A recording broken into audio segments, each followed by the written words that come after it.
ನಮಸ್ಕಾರ, news first ಲೈವ್ಗೆ ಸ್ವಾಗತ. ನಾನು ಸಬಾ ಹಕೀಂ. ಪ್ರಮುಖ ಸುದ್ದಿಗಳನ್ನು ನೋಡೋಣ. ಮೊದಲಿಗೆ ಹೆಡ್ಲೈನ್ಸ್. ಇವತ್ತು ಕೇಂದ್ರ ಸರ್ಕಾರದಿಂದ ಮಧ್ಯಂತರ ಬಜೆಟ್. 2024ರ ಲೋಕಸಭಾ ಎಲೆಕ್ಷನ್ಗೂ ಮುನ್ನ ಬಜೆಟ್ ಮೇಲೆ ಹಲವು ನಿರೀಕ್ಷೆ. ಮೋದಿ ನಿರ್ಮಲಾ ಸೀತಾರಾಮನ್ ಲೆಕ್ಕಾಚಾರದಲ್ಲಿ ಏನೇನೆಲ್ಲ ಇದೆ?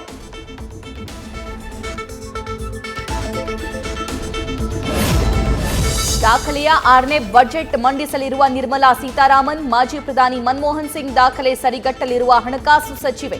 ಜನಸಾಮಾನ್ಯರಿಗೆ ಹೊಸದೇನು ಕೊಡ್ತಾರೆ ಅನ್ನೋದೇ ಕುತೂಹಲ.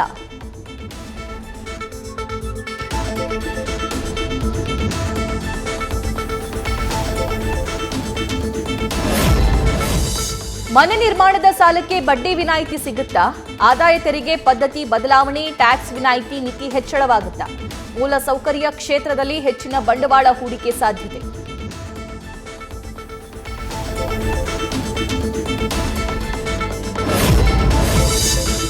ಭದ್ರಾ ಮೇಲ್ದಂಡೆ ಯೋಜನೆಯ 6,300 ಕೋಟಿ ಹಣ ಬಿಡುಗಡೆ. ರೈತರಿಗೆ ಬೆಳೆ ನಷ್ಟದ ವಿಮೆ ಹಣ. ಬೆಂಗಳೂರು ಮೆಟ್ರೋ, ಸಬರ್ಬನ್ ರೈಲು ಯೋಜನೆಗೆ ಹೆಚ್ಚಿನ ಹಣ. ಕೇಂದ್ರ ಬಜೆಟ್ ಮೇಲೆ ರಾಜ್ಯಕ್ಕೂ ಇದೆ ಹಲವು ನಿರೀಕ್ಷೆ.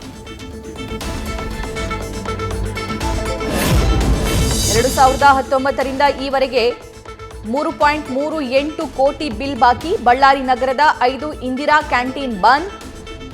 ಕಾಂಗ್ರೆಸ್ನ ಮಹತ್ವಾಕಾಂಕ್ಷೆ ಯೋಜನೆಗೆ ಕಾಂಗ್ರೆಸ್ ಸರ್ಕಾರ ಇದ್ದಾಗಲೇ ಬೀಗ.